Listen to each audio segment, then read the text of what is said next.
আচ্ছা, আইকিউ কিভাবে মাপা হয়? আইকিউ মানে ইন্টেলিজেন্স কোশেন্ট। তবে এই পরীক্ষাটি আসলে কারো বুদ্ধি বা পড়াশোনার মাত্রা সরাসরি মাপে না।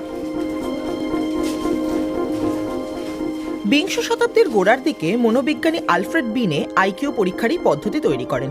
উদ্দেশ্য সহজ, এমন শিশুদের চিহ্নিত করা যাদের স্কুলে অতিরিক্ত সহায়তার প্রয়োজন হতে পারে। বর্তমানে আইকিউ স্কোর কে ভালোভাবে জটিল সমস্যার সমাধান করতে পারে, প্যাটার্ন ধরতে পারে ও দ্রুত তথ্য প্রসেস করতে পারে তাই মূলত তুলে ধরে। বিভিন্ন ধরনের আইকিউ টেস্ট আছে।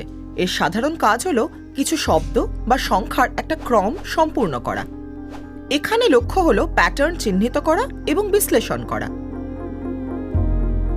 অন্য একটা টাস্কে জ্যামিতিক আকার ব্যবহার করা হয়, যেগুলো সাজাতে বা সম্পূর্ণ করতে হয়। এই কাজগুলো বিমূর্তভাবে চিন্তা করার ক্ষমতা মাপে।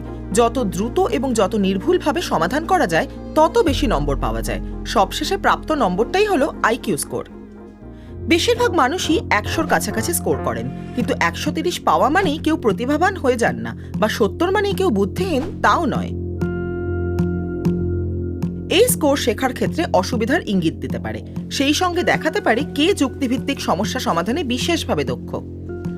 বর্তমানে চাকরির আবেদন থেকে শুরু করে বৈজ্ঞানিক গবেষণায় আইকিউ টেস্ট ব্যবহার করা হয়। এতে একজনের প্যাটার্ন চিনতে পারা, স্থানিক সমস্যা সমাধান করতে পারা বা ভাষার দক্ষতা বোঝা যায়।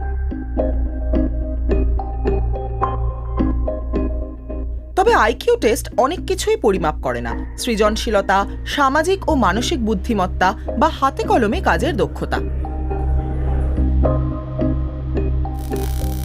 তাই আইকিউ টেস্ট নিয়ে সমালোচনা চলছে, বিশেষ করে যেহেতু অনেক টেস্টই পশ্চিমা শিক্ষা ব্যবস্থার মানদণ্ডে তৈরি।